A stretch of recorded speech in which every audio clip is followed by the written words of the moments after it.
Bueno, no sé si podemos arrancar nomás ya entonces porque son y seis. Están con nosotros Diego Amarilla, Ujú. Serrat, el profe Maldonado y no sé, se van a unir el profesor Derlich y Manuel dentro de un rato. El profe Cáceres no le estoy ubicando.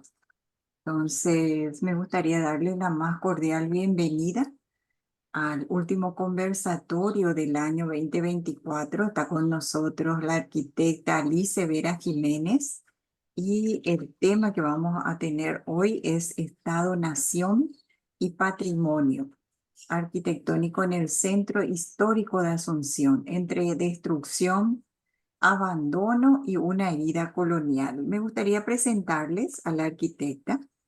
Ella es egresada de la FADA, de la Universidad Nacional de Asunción, con énfasis en investigación en historia y patrimonio, magíster en historia y civilizaciones comparadas, especialidad ciudad, arquitectura y patrimonio por la Universidad de París-Cité y la Escuela Nacional Superior de Arquitectura París Valle del Sena. Máster en Ciencias Sociales de América Latina y diplomada de Estudios Latinoamericanos del Instituto de Altos Estudios de América Latina. Su actual línea de investigación es la interrelación entre la memoria, la construcción política de la cultura y la antropología del espacio. Bueno, entonces les dejo con la arquitecta. Bienvenida, arquitecta. Te escuchamos, arquitecta. Dale, muchas gracias. Quería consultarte antes de empezar por la transmisión en Facebook que me estaban preguntando también Sí, si, si se enseguida va. voy a dar el ok y si no, queda la grabación en YouTube. Dale. Bueno, buenas tardes. Mi nombre es Laurie Vera. En realidad, este conversatorio forma parte de lo que fue mi proyecto de investigación de mi tesis presentada en la Universidad de París-Cité. Y este artículo este material que les voy a presentar, pueden tener acceso a el mismo en Internet. Fue publicado el año pasado en la revista Quid 16, número 19, en la serie Conflictos urbanos en torno al patrimonio y la memoria. Y este fue uno de los artículos del dossier.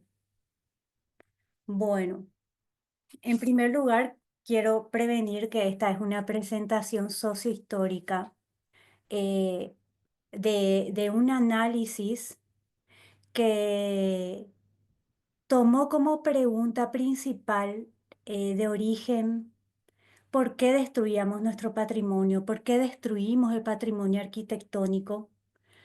Porque yo, como alumna de la Facultad de Arquitectura, desde el 2010 participé con el Instituto de Historia en el relevamiento de ciudades históricas del interior del país. Y siempre existía esta realidad constante de la desaparición del patrimonio, de la no conservación, lo cual eh, llevó en sí, de mi parte y de parte de otros colegas, sobre este cuestionamiento de qué es lo que pasaba, por qué somos así, por qué no cuidamos el patrimonio.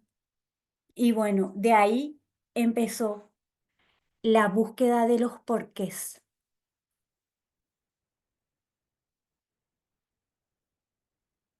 A ver,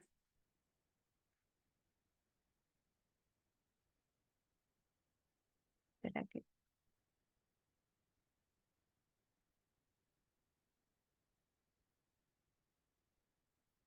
Bueno, para iniciar y darles un contexto, todos como azucenos conocemos, sabemos, participamos de la situación actual que vive nuestro centro histórico. Estas son imágenes del Fotociclo, que es una organización eh, de fotografías que me cedieron generosamente el permiso para distribuir sus fotografías. Y podemos apreciar cómo se va destruyendo nuestra memoria, las edificaciones se van cayendo, el centro histórico está siendo abandonado. Y aquí en la diapositiva y tanto en el artículo que ustedes pueden tener acceso en la web, pueden encontrar los diferentes sitios de prensa donde se habla acerca de esta problemática y siempre se reviene a la misma cuestión de buscar los culpables y encontrar el porqué y hablar siempre de un problema que hasta ahora no tuvo solución. Y entre ellos está justamente lo que sucedió en el año 2002 con el Molino San Luis, que de seguro recordarán cómo a pesar de las quejas y las denuncias, de todas maneras se demolió este edificio. Y entre la introducción al cuestionamiento que se hace en esta investigación, introdujo una entrevista que se hizo a ese entonces el ministro de Cultura, donde justamente se destacaba la actitud de un representante del propio Estado, que al final de su entrevista decía que él no podía hacer nada, que, que no podía hacer nada para luchar en contra de los propietarios que habían decidido demolir su patrimonio. Entonces, eso es un preliminar para ver lo que está pasando ahora mismo en el centro histórico y cómo no, al parecer es un camino sin salida. Y justamente es ese camino sin salida el que más nos llama a cuestionarnos sobre las bases estructurantes de esta problemática, porque más allá de ser un problema de Estado, hay algo más detrás de todo esto que es justamente lo que yo quiero compartir con ustedes. Para ello, vamos a organizar este plan en 3 tiempos. En un primer momento, voy a hablarles de los momentos históricos más importantes en la construcción del patrimonio arquitectónico del centro histórico, para después pasar a lo que es la problemática de la construcción del Estado-Nación en Paraguay y en América Latina, para finalmente concluir en lo que es la memoria y la materialidad con el legado de las tribus autóctonas a la identidad paraguaya. A ver, ¿qué tal están hasta ahí? Es un tema denso, así que quiero mostrarles esta imagen que quiero que la observen con atención.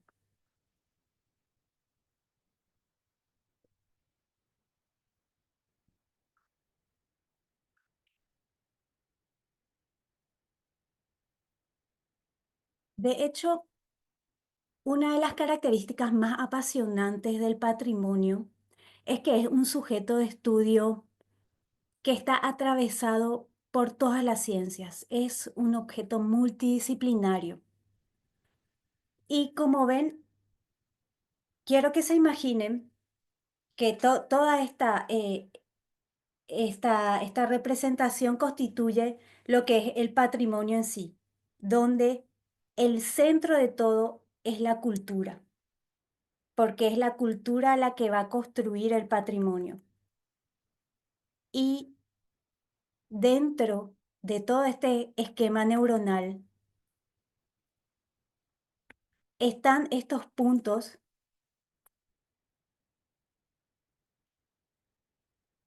de alimentación que son la memoria.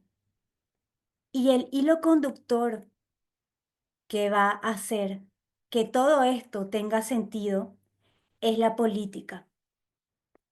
¿Por qué hablamos de política? Aristóteles nos decía ya en el siglo V que nosotros somos los animales políticos. Y cuando hablo de política, me estoy refiriendo a todos esos procesos de acuerdos, de negociaciones que necesitamos para ponernos de acuerdo en el funcionamiento de nuestra sociedad.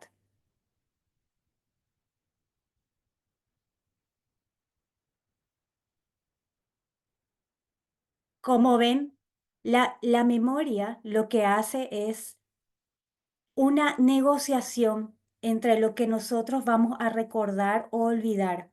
Y esos procesos de negociación son procesos políticos.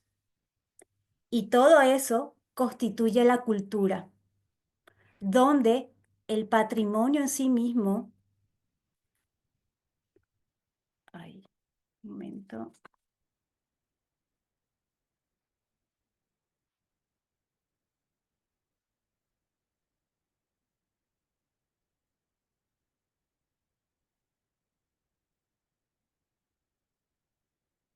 donde el patrimonio en sí mismo es un objeto de representación que habla de la identidad de un pueblo.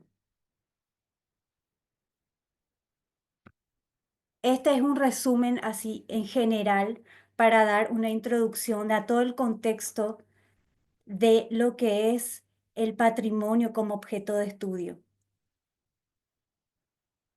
Entonces, en esta primera parte quiero hablarles de cómo el patrimonio arquitectónico es una herramienta para la construcción de los estados-nación y las narrativas nacionales que buscan los medios de expresión necesarios para consolidar su poder y asentar su legitimidad.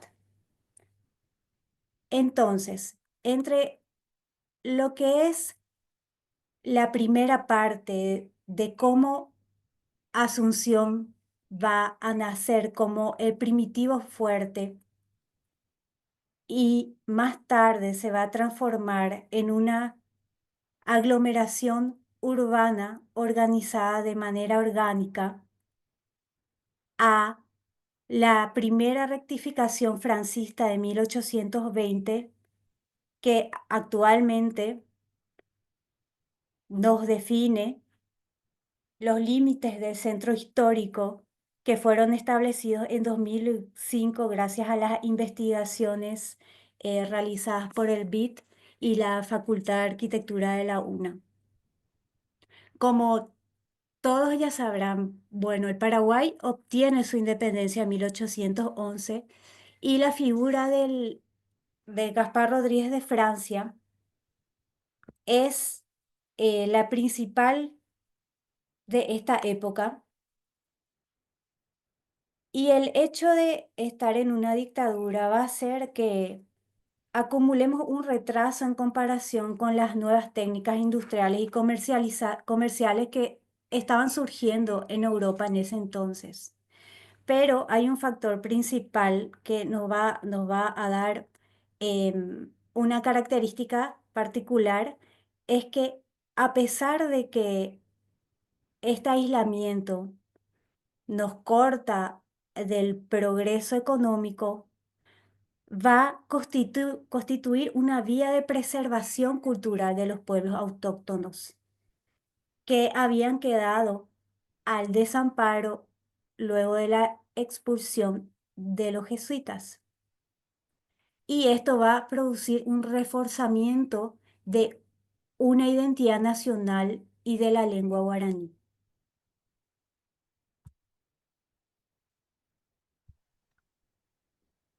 Entre los monumentos más importantes que conocemos están el Palacio de López, la estación del tren del ferrocarril, la catedral y el Panteón de los Héroes. Y Dentro de todo este contexto histórico, hay un momento clave que va a generar las primeras posiciones identitarias de los paraguayos. Como les explicaba recién, con el gobierno de Carlos Antonio López, de Gaspar Rodríguez de Francia, perdón, y el aislamiento fronterizo va a hacer que se genere y se estructure una identidad autóctona guaraní, donde la lengua guaraní va a ser la más utilizada. Poquísimas personas van a hablar español, pero una vez que las fronteras se abren, que empieza a haber un flujo comercial y llega la guerra de la Triple Alianza, es esta guerra el primer momento en el que se va a dar una oportunidad de asumir una respuesta identitaria frente al enemigo.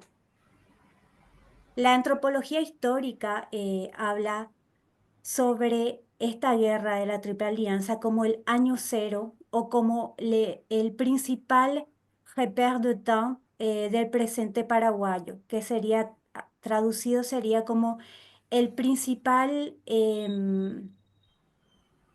la principal localización del tiempo presente para el Paraguay. Es como el punto cero. Esta guerra también desde la investigación externa, desde la investigación extranjera, es considerada como una de las primeras guerras totales de la era industrial, entre las más mortíferas en la escala poblacional de la región. Y en el transcurso de esta confrontación, como les hablaba, el idioma guaraní va a recobrar aún con más fuerza su papel de medio mayoritario de comunicación en el Paraguay, solidificando así un rol identitario en el seno de la nación. Si bien el modelo del Estado-nación eurocentrista proyectado por los López va a buscar erradicarlo, en los campos de batalla es el idioma autóctono el que va a prevalecer. Y aquí van a ser protagonistas los periódicos de guerra, con, por ejemplo, el Cabichuí y el Cacique Lambaré, que van a ser eh, dos periódicos de trincheras donde se va a relatar los sucesos de guerra. Y un investigador argentino que se llama Ignacio Telesca, que ha investigado mucho sobre esta guerra y las misiones jesuitas, nos habla sobre esta situación, argumentando que lo llamativo de esta asunción como pueblo blanco es constatar no solo que el porcentaje de la población esclava rondaba el 4%, dejando de lado a los mulatos libres reconocidos como tales, sino que dentro del ejército de López existía también un batallón denominado Nambií. Entonces, obligados justamente a redefinirse frente al enemigo, los paraguayos realizan un primer acercamiento a una definición de ser paraguayo. Pero sin embargo, se asume que somos personas blancas y que los brasileros son, eh, son los negros contra los cuales la raza guaraní debe sobrevivir. El traumatismo generado por la derrota contra la guerra va a marcar una pausa temporal en el desarrollo arquitectónico y urbano de la ciudad. Tal es así que los ejemplares de patrimonio arquitectónico más representativos del intento de construcción identitaria de un Estado-nación van a datar de esta época, a excepción de dos ejemplares que podemos mencionar: a la Casa de la Independencia y a la Casa Viola de la Manzana de la Ribera. Luego de la guerra, el país va a quedar devastado y con poca población masculina, y eso va a hacer que un flujo migratorio vaya a llegar hasta Asunción y deje una impronta de estilo neoclasicista en la ciudad. Sin embargo, otra vez con la guerra con la guerra del Chaco, van a empezar a estructurarse los conceptos identitarios nacionalistas que van a analizar historiadoras como Lilian Bresso, donde esta figura del héroe nacional va a ser exaltada y eh, fijada completamente por el historiador Juan Euler.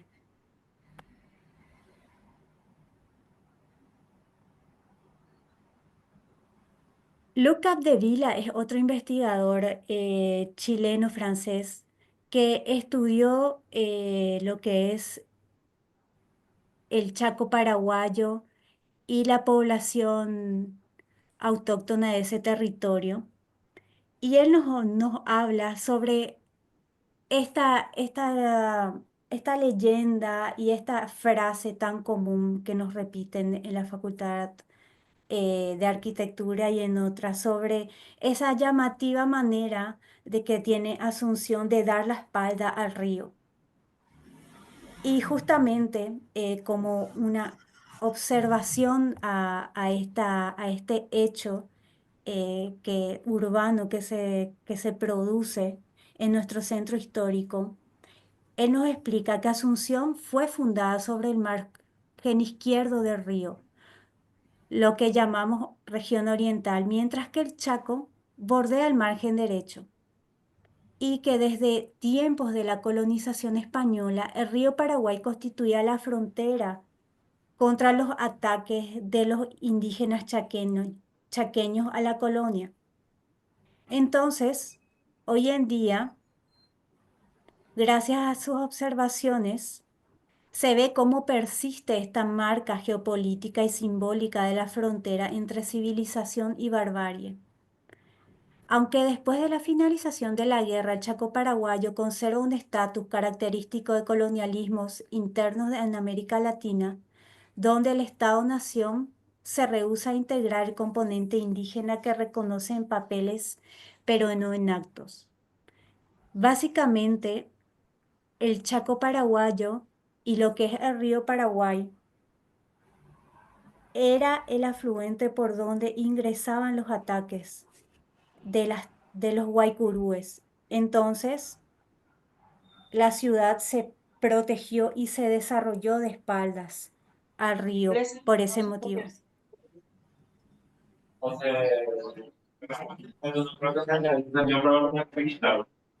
Como pueden ver aquí, las imágenes de lo que es Asunción desde el río Paraguay.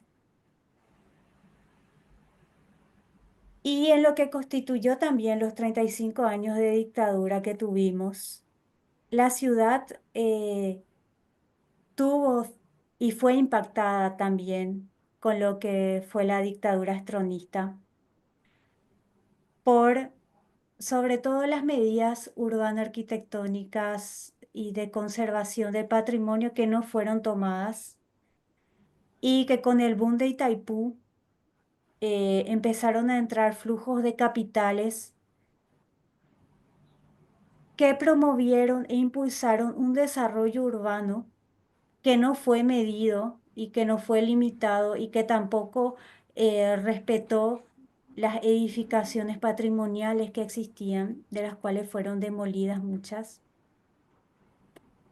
Entonces, con esta entrada de nuevos flujos de capitales que empezaron a promover una acumulación de la riqueza, se marca un periodo histórico nuevo en el centro histórico, que es la entrada del neoliberalismo en la ciudad y que va a hacer que la homogeneidad urbana característica de ciudades de origen colonial se pierda.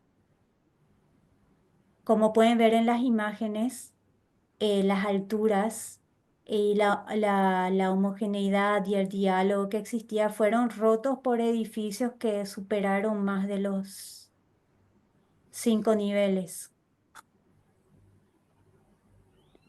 Entonces existieron tres momentos urbanos importantes que queremos resaltar. El primero, en 1821, que es la modificación de la traza urbana del centro histórico de Asunción, con Gaspar Rodríguez de Francia.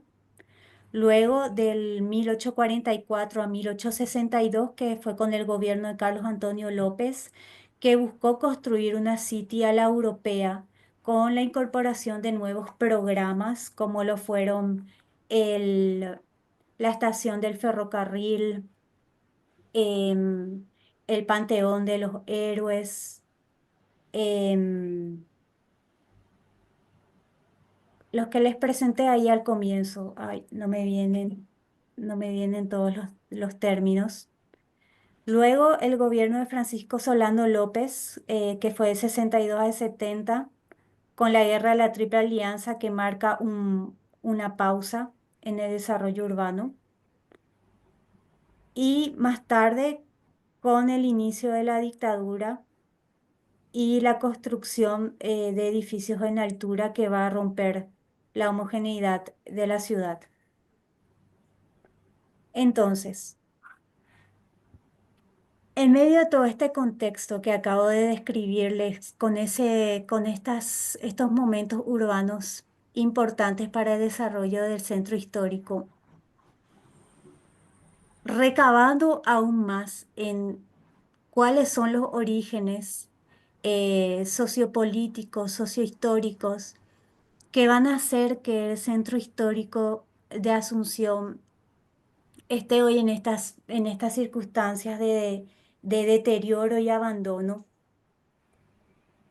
Observamos el patrimonio como un escenario de conflictos, justamente como lo estamos percibiendo hoy en día. Es un espejo de las cuestiones y disensiones políticas que hace que los procesos de memoria sean con frecuencia un terreno de lucha y de conflicto.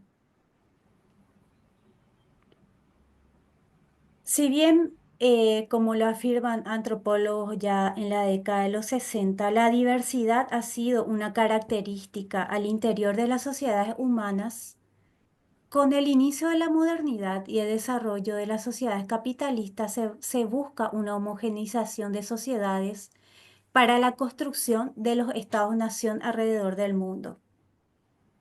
Aquí va a resaltar el uso político del patrimonio cultural en la construcción de los estados-nación y las narrativas nacionales. Los estados van a buscar los medios de expresión necesarios para consolidar su poder y asentar su legitimidad. Y todo esto va a pasar en el mundo occidental europeo, específicamente con la Revolución Francesa. Aquí la arquitectura se va a convertir en el medio físico y material para constituir una herencia común y compartida, mediante el apoyo de la construcción de una identidad nacional unificadora. Entonces, es en este momento donde el patrimonio arquitectónico va a adquirir un carácter político, de la representación ideológica, que va a estar destinado a dar sentido a un momento político en la búsqueda de significados.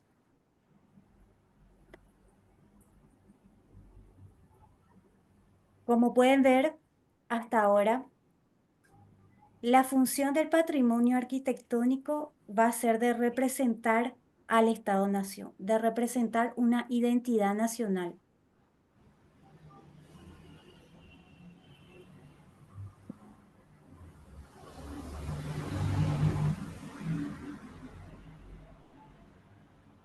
Y dentro de todo este esquema histórico de la construcción de las identidades nacionales, el momento del descubrimiento de América, lo que hoy en día ya se reconoce como la invasión de América, va a sentar las bases para la estructuración de un poder hegemónico basado en el capitalismo y en el eurocentrismo por medio de la noción de raza, que son bases conceptuales de superioridad racial que impregnaron la noción y funcionamiento del Estado-nación.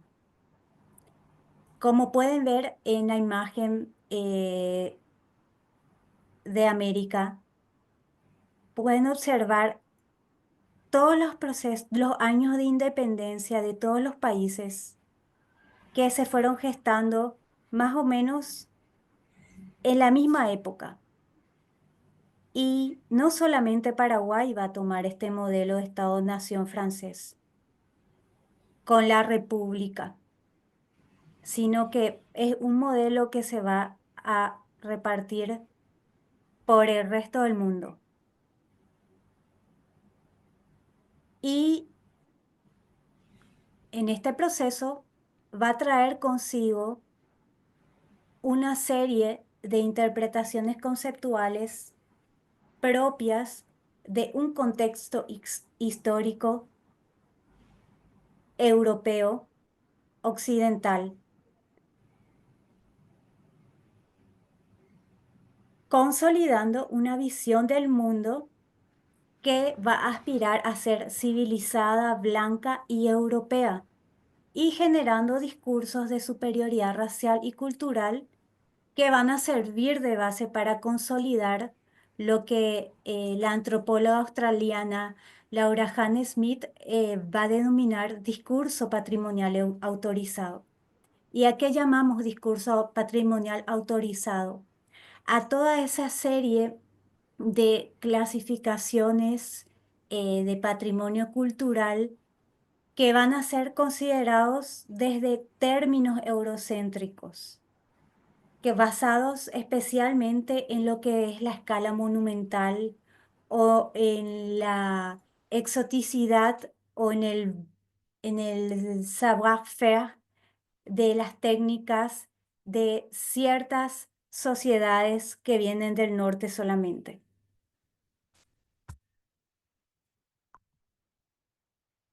Y dentro de este cuestionamiento que va a surgir en torno al concepto de patrimonio, es importante resaltar lo que nos va a aportar la antropología a partir de los 60 y las inmersiones etnográficas de antropólogos como Lévi-Strauss, que van a revolucionar completamente la comprensión de las sociedades americanas en esa percepción de bárbaros y salvajes que justifican posiciones de superioridad racial. Y todo esto, esta revolución del conocimiento, va a funcionar de la mano con el movimiento decolonial latinoamericano, donde pueden ver en la imagen de la izquierda el mapa invertido, que es una obra del artista uruguayo Joaquín Torres, creada en el 43, donde se presenta el mapa justamente invertido, que fue concebido como una expresión artística y simbólica para cuestionar la perspectiva eurocentrista y las convenciones cartográficas habituales, justamente para explicarnos que toda esta construcción y toda esta representación del mundo son hechas desde una sola mirada que viene desde Europa, y que en realidad desde el espacio exterior no existe arriba, abajo, esto, oeste, sino que es una invención de representación, y que como toda representación puede ser también transformada. Aníbal Quijano va a ser y es uno de los principales teóricos de lo que constituye la colonialidad del poder, del ser y del saber. Y esta teoría busca comprender cómo las estructuras coloniales y las formas de dominación que surgieron durante el proceso de colonización europea en América siguen influyendo en diversos aspectos de la sociedad contemporánea, más allá de la época colonial en sí. Y lo interesante del movimiento colonial latinoamericano es justamente cómo aún hoy en día perduran estos sentidos de superioridad del conocimiento que van a ser importadas desde Europa y que justamente van a estructurar todo el funcionamiento de nuestra sociedad desde un punto de vista racial. Y también el concepto de raza en sí mismo es un concepto que va a ser analizado y completamente invalidado ya hoy desde la ciencia, pero sin embargo, aún hoy en día hay saberes que son considerados superiores, hay colores de piel que son considerados superiores, eh, hay conocimientos que no son considerados de manera seria. Y sin embargo, ya son conocimientos que fueron tirados por el suelo desde la época de los 60 ya. Pero aún hoy en día arrastramos las mismas problemáticas.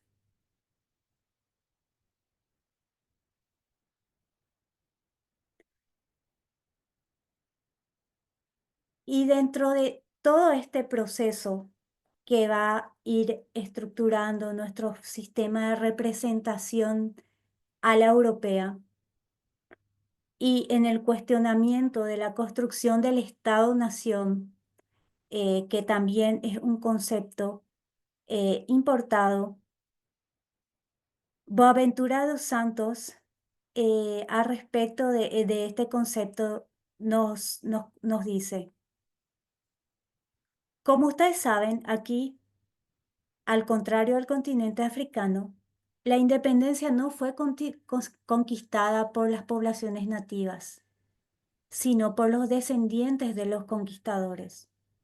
Fue un proceso histórico totalmente distinto al de África, ya que este sistema fue impuesto a una sociedad civil que era muy pequeña, con poca gente que la conformaba, y por eso fue una imposición colonial.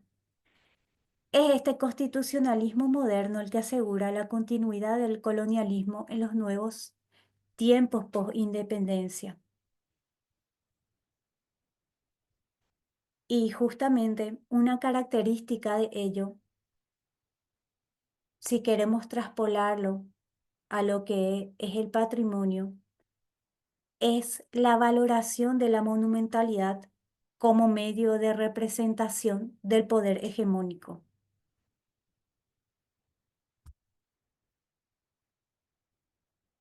Justamente, como les decía Boaventura dos Santos, la colonización española en la figura criolla de los próceres de la independencia se vio confrontada a la existencia de poblaciones autóctonas en la región. La labor de las misiones jesuitas sobre este último punto cobra un valor determinante debido a la configuración identitaria lingüística y religiosa alcanzadas desde 1606 hasta 1767 en las reducciones jesuitas.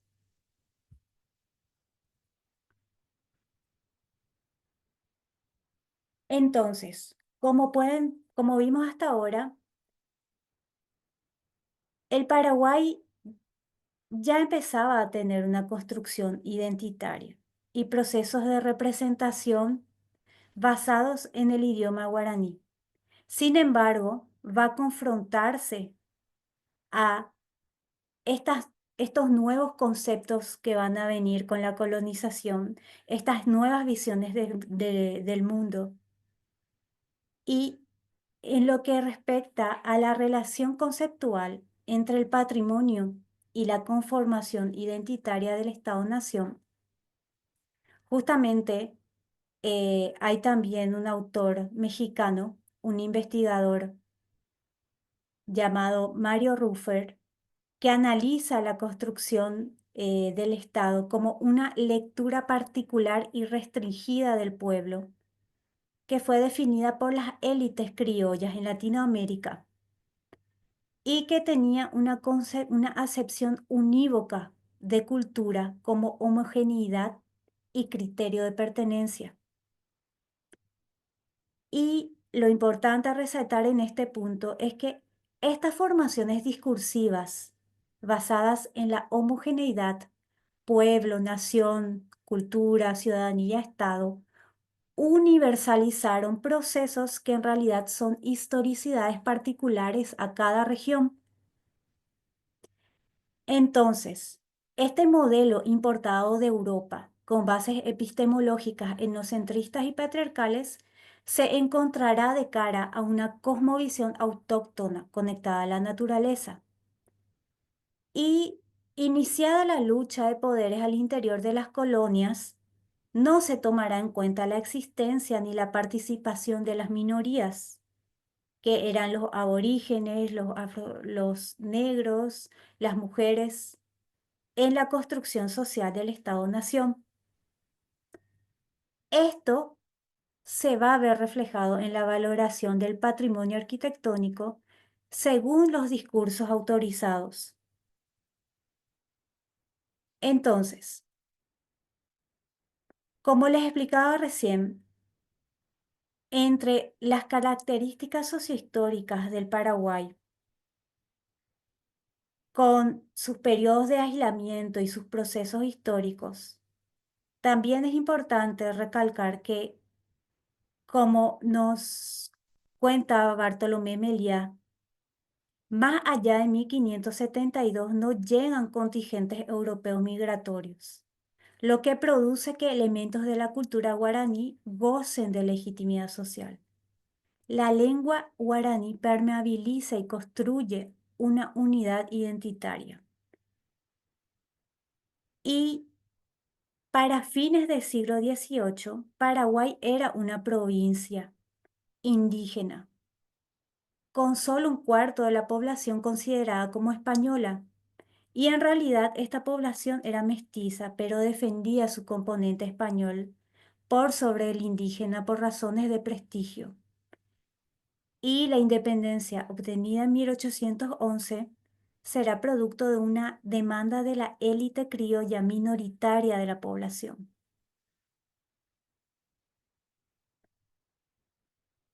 Sin embargo, a contracorriente de todo esto, de todo este conflicto del que le estoy hablando, esta confrontación importada de Europa, la cosmovisión autóctona, el Paraguay, luego de la dictadura estronista, en 1992, va a tratar justamente de reconocer al Paraguay como una nación pluricultural y bilingüe, producto del mestizaje español-guaraní. Pero entre la realidad social y el reconocimiento se manifiesta una definición ambigua del Estado y de conflictos de construcción sociohistórica. Así, el concepto europeo de patrimonio relacionado a la representación de una identidad unificadora entra en contradicción. Es decir,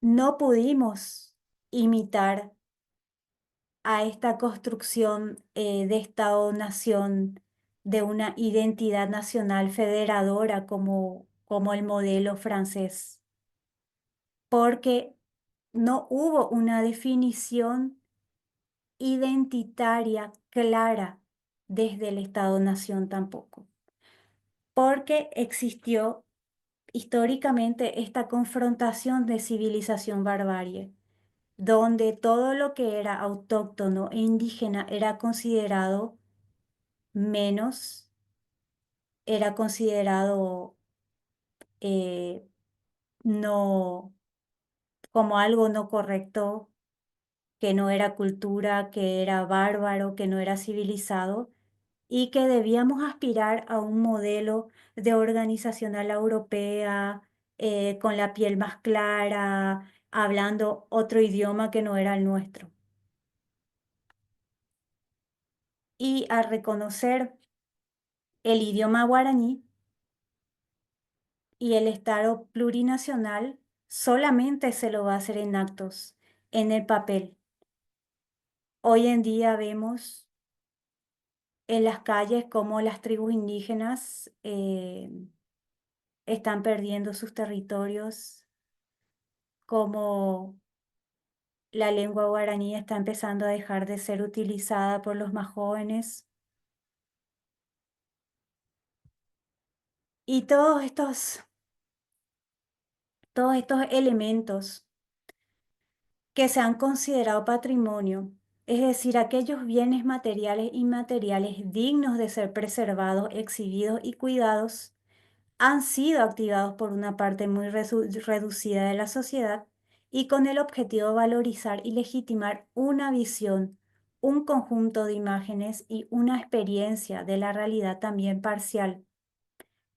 Es decir, lo que va sucediendo a medida que los estudios críticos del patrimonio van avanzando es este proceso de detectar la activación de estos procesos culturales solamente por las élites y las organizaciones burguesas que manejan el poder de los estados.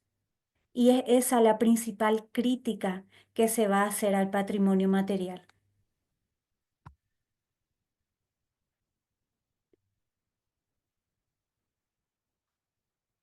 Justamente los dos autores que menciono aquí hablan sobre el patrimonio como un terreno de confrontación de los usos de la memoria y sostienen que el patrimonio como una representación legitimada del pasado sirve al establecimiento de narrativas culturales potencialmente hegemónicas, lo que lo convierte en un objeto político.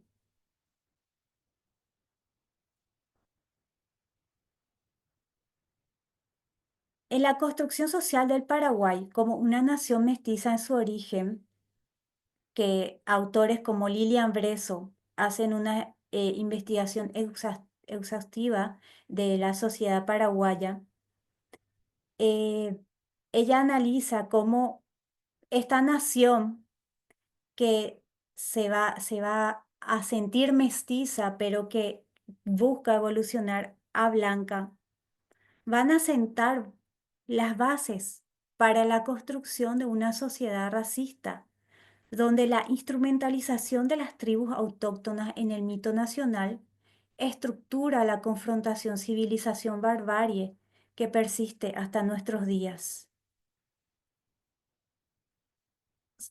Como saben, como todos sabemos, uno de los principales versos de nuestra identidad nacional es que somos la raza guaraní, ¿no? Y bueno, todos nos preguntamos un poco cuáles son los límites de esa raza guaraní dentro de un contexto estatal que no, no da respuestas a las poblaciones originarias de estos territorios. Sin embargo, la lengua guaraní ha sido una constante histórica y el bilingüismo español-guaraní no sería más que un privilegio de las clases superiores, pues el guaraní siempre constituyó la lengua predominante. Y durante los siglos XVI y XIX, el guaraní fue la lengua general y se utilizó como medio de articulación entre los pueblos de gran parte de la región de América y los colonizadores. Fueron los mismos colonizadores los que institucionalizaron esta lengua. Y esas son investigaciones del Centro Nacional de Investigaciones Científicas del Gobierno de Francia, que tiene abierto un instituto de investigación exclusivamente para lo que son las poblaciones guaraníes. Y mediante los archivos, en el Archivo Nacional de Asunción, eh, ya se sabe que hay una gran cantidad de archivos y de novelas escritas en guaraní que están ahí para ser traducidas y para ser publicadas y divulgadas, y que los mismos colonizadores fueron los que estuvieron obligados a impregnarse de la cultura de estos territorios para poder colonizarnos. Entonces, la permanencia de la cultura guaraní va a ser fundamental en la estructuración de la nación. Y entendemos a la nación como esta unidad étnica que da identidad a nuestro territorio. El Estado lo constituye la parte administrativa y el Estado-nación, como dos palabras juntas, es lo que va a surgir en la Revolución Francesa. Entonces, la historia del idioma guaraní, que está marcada primero por la expulsión de la Compañía de Jesús de territorio, que fragua el proyecto utópico de Estado-nación religioso desarrollado con las tribus autóctonas, y luego, sumado a esto, eh, con las dos guerras del Paraguay, la exterminación de las tribus autóctonas porque fueron carne de cañón en ambas guerras del Paraguay, se va a tratar de eliminar todo germen de alteridad en estos territorios. Y esta es una realidad que se repite en toda América Latina, no solamente en Paraguay. Tenemos acá muy cerca a nuestros vecinos argentinos, uruguayos, brasileros, que uno de los principios de la construcción de las repúblicas latinoamericanas era exterminar a la alteridad porque se la veía como enemiga del progreso.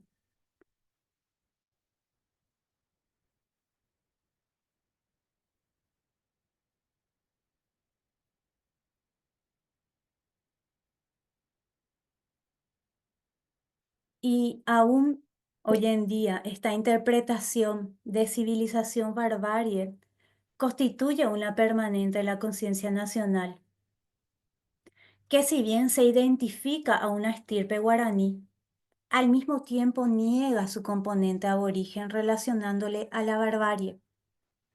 El pasado es indio, pero nosotros no. Cuando hoy en día, justamente hace poco estaba hablando con amigos sobre esta revolución que ya ocurrió en los años 60 en América Latina con el estructuralismo, eh, con Lévi-Strauss y numerosas inversiones etnográficas que ya desmontaron completamente esta concepción de supremacismo cultural. Pero aún hoy en día, en todas nuestras instituciones se sigue considerando todo lo europeo, lo blanco y lo occidental como la visión correcta del mundo, cuando en realidad existen diferentes visiones del mundo que simplemente no las conocemos porque los medios de comunicación no están hechos y no nos muestran otras realidades de otras culturas. Entonces, dentro de todo este contexto de confrontaciones y construcciones identitarias dentro de los estados-nación que van a utilizarse como medios de representación con el patrimonio, nos volvimos a preguntar qué valor en el Paraguay tiene la memoria material.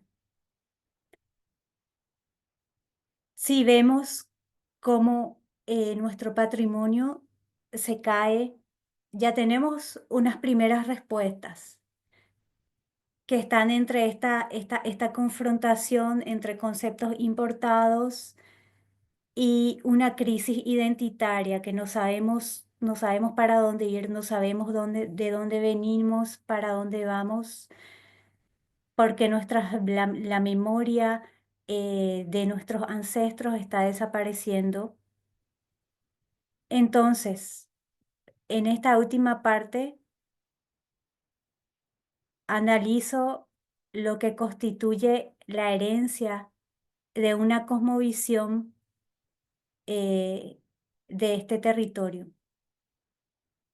Las identidades y la memoria simplemente no se encuentran, producen ni reflejan en los sitios o monumentos patrimoniales, sino que son recreadas y negociadas continuamente a medida que las personas, las comunidades y las instituciones reinterpretan, recuerdan, olvidan y revalúan el significado del pasado en cuanto a las necesidades sociales, culturales y políticas del presente.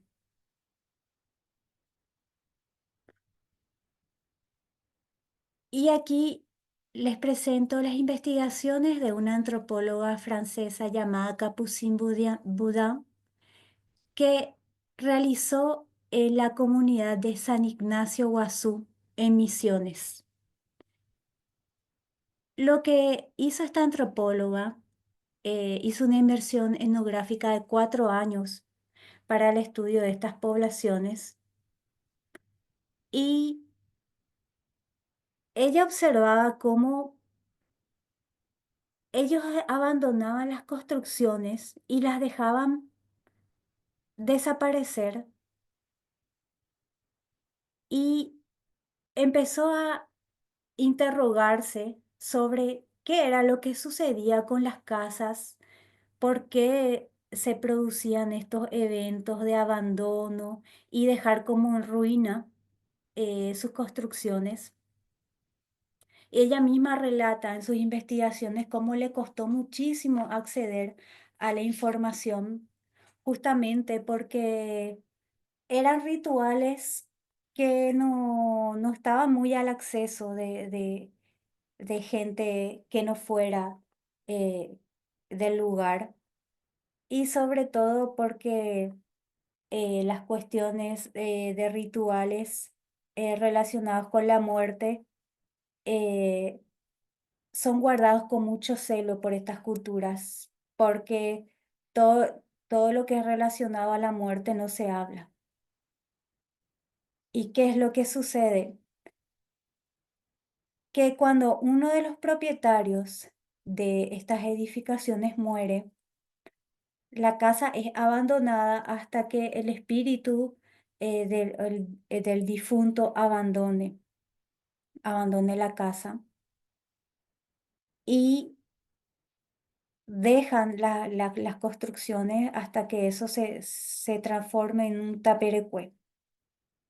Al mismo tiempo que ella conjuga esta inmersión etnográfica, hace un análisis de los conceptos etimológicos del vocábulo, de la vivienda del idioma guaraní, y así nos va a aportar pistas sobre la relación existente entre los rituales mortuorios y el abandono de las viviendas por los guaraníes y su persistencia en las poblaciones rurales del Paraguay. Por ejemplo, en los antiguos diccionarios de Montoya, en la época de su redacción, Oc que dará paso a Oga reenvía a la acción de cerrar y de acoger, mientras que Tapé, camino, es definido como un lugar donde hubo una pequeña ciudad, Taba. Lejos de ser puntos enracinados al suelo, las casas son concebidas como refugios y lugares temporalmente cerrados que deben, sin embargo, permanecer como lugares de pasos, de caminos. Y las casas forman y cierran los caminos de manera temporal. Y entre casas y caminos no hay una diferencia marcada y establecida. El pasaje de estado de casa al estado de camino no es más que una cuestión de tiempo, porque las casas no son un punto fijo y estático en el espacio-tiempo. Así, el abandono de estas residencias se va a dar ya sea porque la casa puede presentarte varios factores. Uno, que la casa sea muy vieja también, cuando el dueño emigra definitivamente o cuando el jefe de la casa o el principal muere. Entonces la casa, Oga, convertida en ruina, se transforma en camino, Taperecue. Y los vestigios de las casas abandonadas quedan largo tiempo visibles hasta que el espíritu del difunto abandona la morada. Los sitios son reconocibles particularmente por la presencia de un baldío con árboles frutales, especialmente de manglares entrelazados. Así como pudimos ver, la influencia del mestizaje hispano-guaraní y la permanencia de la cosmovisión autóctona da lugar a un cierto desinterés sobre la memoria material. Al ser herederos de una cultura seminómada, el valor simbólico de la materialidad constructiva no representa un concepto importante, pues las casas poseen un ciclo de vida, al igual que los humanos. También, sumado a esta visión cíclica de la vida, se suma a que la construcción en materiales orgánicos siempre predominó en nuestro territorio, con la paja, la tierra y la madera. No van a ser sino los jesuitas los que empiezan a introducir las nuevas tecnologías de fabricación en piedra, por ejemplo. Igualmente, la transformación de la percepción del espacio-tiempo con los jesuitas se va a dar con la inmersión por primera vez del campanario dentro de las misiones. Por primera vez se va a empezar a marcar el tiempo para controlar las plantaciones y el día de trabajo de los guaraníes. Eso es estudiado por otro antropólogo francés que se llama Michael Ohantin, en este libro que pueden ver a la derecha, a su izquierda, creo. Y como les estaba describiendo, es una interrelación de procesos históricos los que van a empezar a hacer o que van a construir una visión diferente de lo que es la memoria material en nuestro contexto.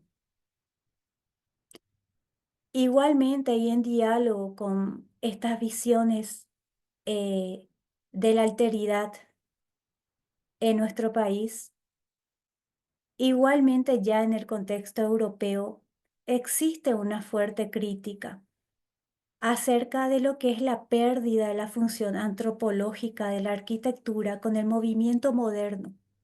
Y eso lo inicia justamente esta historiadora y arquitecta Françoise Choi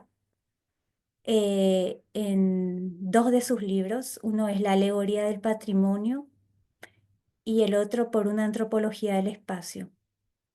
Ella se pregunta si el desarrollo no debería responder a una habilidad antropológica, definiéndola como un universal cultural que nos conduce a integrar nuestra naturaleza animal, nos somete a la tierra, al mundo de los vivos y a la sociedad de otros seres humanos y no humanos.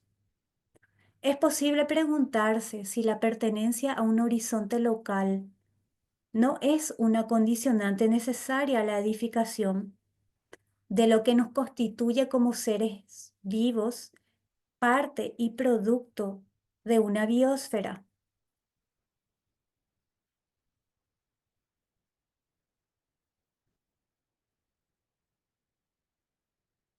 En ese contexto, también existe la crítica antropológica eh, desde la, desde la filosofía con este antropólogo y filósofo Philippe Descola en su libro Más allá de la naturaleza y la cultura, donde nos avanza,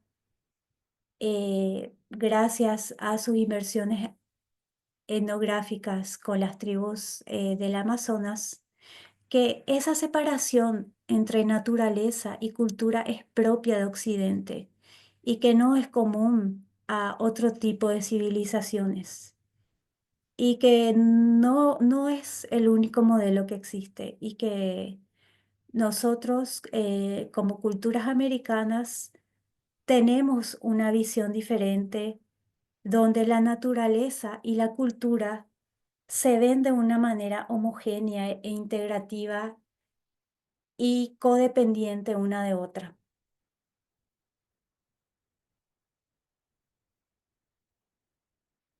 Y en ese contexto, la pérdida justamente de los valores antropológicos del animal humano con la imposición hegemónica del hombre blanco es lo que se critica desde la visión eurocentrista de la construcción identitaria que va a representar el patrimonio arquitectónico.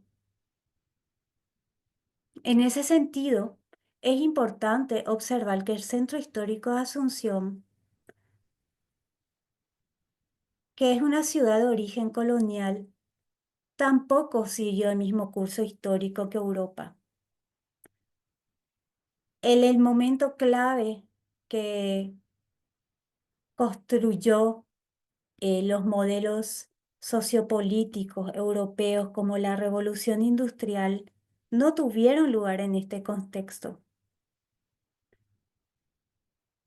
En consecuencia, los cuestionamientos actuales a la visión eurocentrista de los dogmas arquitectónicos meten en causa las bases de la modernidad como una manera de entender el tiempo y el espacio netamente europea.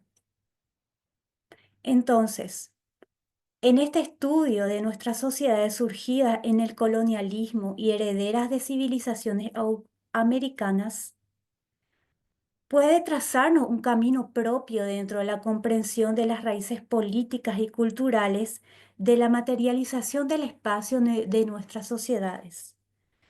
Y en realidad la decisión de cómo nos queremos recordar como sociedad es una decisión colectiva que debe ir más allá de los intereses privados del mercado, ya que determinará el futuro de Asunción. Por ende, si el objetivo es salvar el patrimonio arquitectónico, es necesario, al decir de Liliana Bresso, empezar por reparar la nación. Es necesario definir nuestra identidad como nación, redefinirla y asumir nuestro componente autóctono de una buena vez, porque es lo único que nos hace únicos en el mundo y es lo que nos da verdaderamente una riqueza inigualable para el resto del planeta.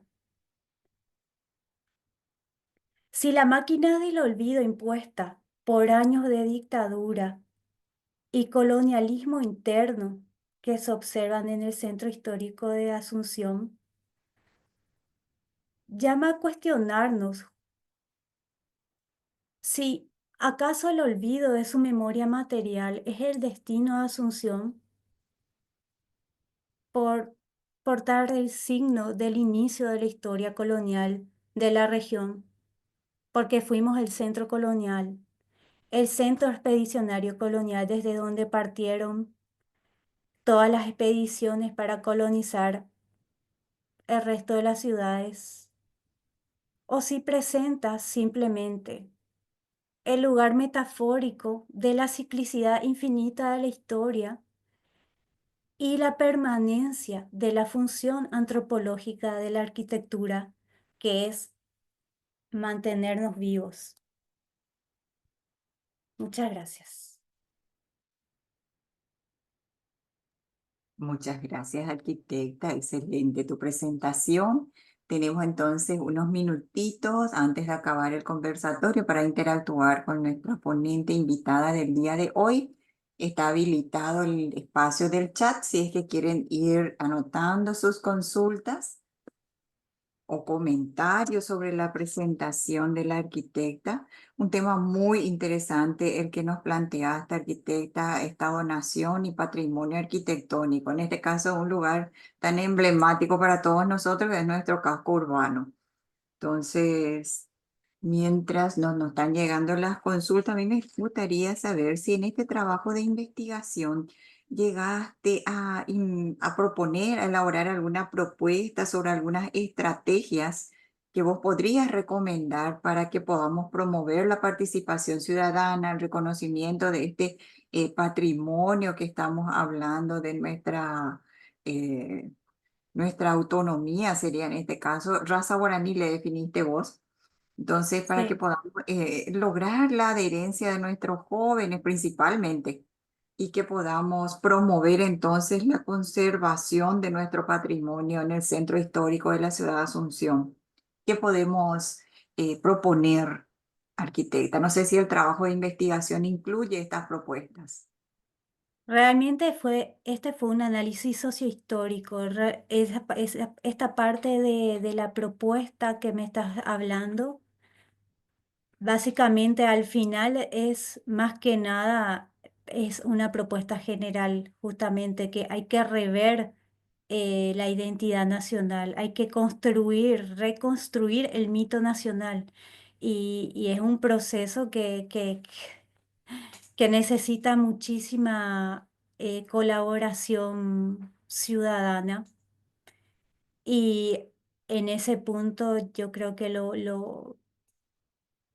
por donde podemos empezar es por hacer asociaciones de valoración de la memoria, de divulgación de lo que es la antropología en Paraguay, de las diferentes cosmovisiones de las poblaciones, tanto guaraníes como chaqueñas, para ver cómo hay otras visiones del mundo y cómo podemos integrar todas esas visiones en nuestra identidad nacional, que de hecho es luego ya plurinacional, según la Constitución Nacional, cuando en realidad lo que se está buscando es homogeneizarnos a todos en un modelo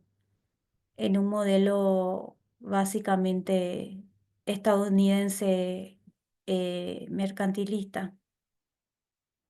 Yo creo que lo principal sí o sí es asociarnos, construir comunidad y buscar desde ahí empezar a la divulgación de nuestra historia, sobre todo, de nuestra historia paraguaya y latinoamericana, y dejar de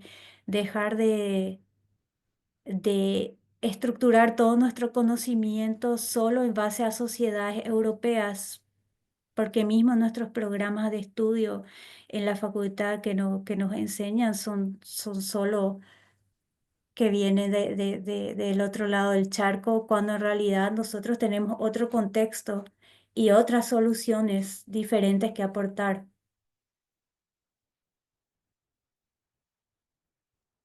Excelente, arquitecta. Acá ya tenemos un comentario. Dice, me parece súper interesante y enriquecedor todo lo que nos has compartido. En especial, a mí, en cuanto a la antropología, es algo que me gustaría profundizar profesionalmente. Un saludo cordial y que sigan cosechando grandes éxitos. Entonces, le agradecemos entonces el comentario al participante. Y sí, dejamos abierto entonces la posibilidad, arquitecta, sos miembro ya del Instituto de Ciencias Sociales, muy bienvenida.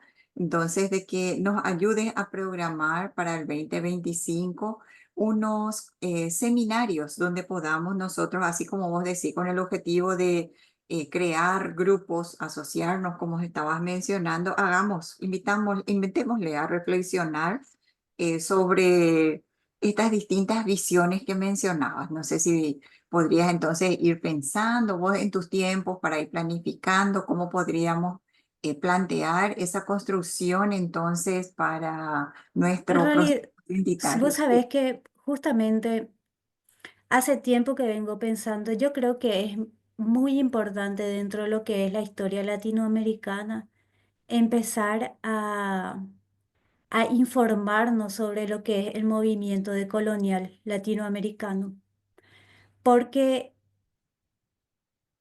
analiza también desde la psicología social todas las secuelas que han dejado culturalmente la colonización. Si bien hay cosas positivas, que podemos rescatar, hay también cosas negativas y en lo que es sobre todo la colonialidad del ser, yo creo que ahí tenemos mucho, mucho daño los latinoamericanos por el hecho de creernos inferiores a todo lo que venga de Europa sobre todo y el hecho de querer huir de nuestros países porque supuestamente nos vamos a ir a encontrar a Europa un mundo mejor, cuando en realidad ellos tienen exactamente nuestros mismos problemas y, y lo mejor, la mejor respuesta para mí es conocer lo que tenemos y poder trabajar todos juntos para construir algo mejor. Y en eso la historia latinoamericana es súper enriquecedora y es algo que compartimos. Todas estas problemáticas también de las que yo les he hablado, es algo que compartimos todos los latinoamericanos. No es algo que pasa solamente en Paraguay, pasa desde México hasta Uruguay, ese borrado de memoria de todas esas poblaciones americanas que están ahí empezando a mover sus raíces para que nosotros tratemos de hacerles florecer. Perfecto, así es. Me parece un tema sumamente interesante y que podíamos empezar con charlas, incluso si te parece, de lo que es el colonialismo y acá que hablabas de la herida que nos dejó todo ese proceso también a nosotros. Entonces sería importante poder tocar ese punto. No sé si hay otra consulta de nuestros participantes que quieran hacerle llegar a la arquitecta. Tocamos un tema muy interesante. Ojalá que podamos concretar entonces algún tipo de iniciativa que pueda lograr promover la participación ciudadana, reconociendo nuestra identidad, fomentando todos juntos esto. Un mensaje. Veamos. Dice, creo que como dice la arquitecta, lo primero sería recuperar la memoria para poder crear ese sentimiento de apego a nuestra cultura, a nuestro patrimonio. De alguna manera, el sistema educativo es básico en todo este proceso. Hablaba ella de lo que pasaba en el nivel superior, en la FADA, con un programa tal vez importado, decía ella, con otros temas y otras visiones. Entonces, sí, el sistema educativo es básico acá. Tenemos que hablar de lo que tenemos que cultivar en todas las generaciones, empezando por nuestros pequeños niños. Entonces, ese apego a nuestra cultura la vamos a lograr seguramente una vez que nosotros nos concienciemos y podamos transmitirla a los pequeños, que a la larga es lo que realmente van a hacer que se valorice esa cultura. Entonces, hay muchos temas que quedan en el tintero. Arquitecta, no sé si querés hacer algún comentario al respecto. Y ojalá que no sea muy tarde. Lo que pasa, justamente la semana pasada creo que escuché en la prensa que salió una última estadística sobre el porcentaje de las personas hablantes en guaraní disminuyó drásticamente, que estaba ya en un 40% solamente. Entonces, incluso imagínate, hasta el idioma estamos perdiendo. Yo creo que ese ya sería lo último que podemos perder como nación es la lengua, porque es lo básico de nuestra cultura. Y, y realmente si la juventud no recibimos un retorno y no trabajamos con ellos, no vamos a poder, estamos condenados al olvido. No te preocupes, arquitecta. Estamos nosotros aquí, compartimos contigo y no va a ocurrir eso. No te preocupes. A lo Pesimismo mejor total ya. sí, no, el uso tal vez ha disminuido, tal vez, porque hay mucha más gente que maneja el guaraní en los últimos tiempos comparado con generaciones anteriores. Pero te quería comentar que tenemos un curso de liderazgo juvenil que estamos dando los sábados desde el ICSO dentro de un proyecto que estamos ejecutando de ciudadanía responsable. Entonces, yo asumo también la responsabilidad. Este ciclo de talleres va a tener 3 cohortes mínimas, entonces ya estás cordialmente invitada para que también fomentes en los jóvenes este apego identitario que estamos hablando. Antes de que se retiren, por favor, los participantes, entonces quedamos todos comprometidos con esa tarea también. Me gustaría compartir contigo un pequeño certificado desde el instituto que te entregamos en forma virtual, agradeciéndote tu tiempo por haber compartido con nosotros este trabajo de investigación. Este es un espacio de difusión y así como decías vos también de divulgación muchas veces, pero en este caso fue de difusión. Aprendimos mucho contigo, arquitecta. De hecho, que es uno de los aspectos que estamos promoviendo nosotros, la cultura. Tenemos la línea de investigación de la historia también. Entonces, te agradecemos muchísimo, arquitecta. Entonces, vamos a prender nuestras cámaras lo que pueda para poder sacar la fotografía. Parece que es la arquitecta la que se cortó. Entonces vamos despidiendo entonces este espacio, agradeciendo su presencia en este ciclo 2024. Muchísimas gracias a todos y vamos a estar retomando este espacio de intercambio de conocimiento en términos de difusión y divulgación en el año 2025. Feliz año 2025. Muchas gracias a todos. Muchas gracias a todos. Feliz 2025.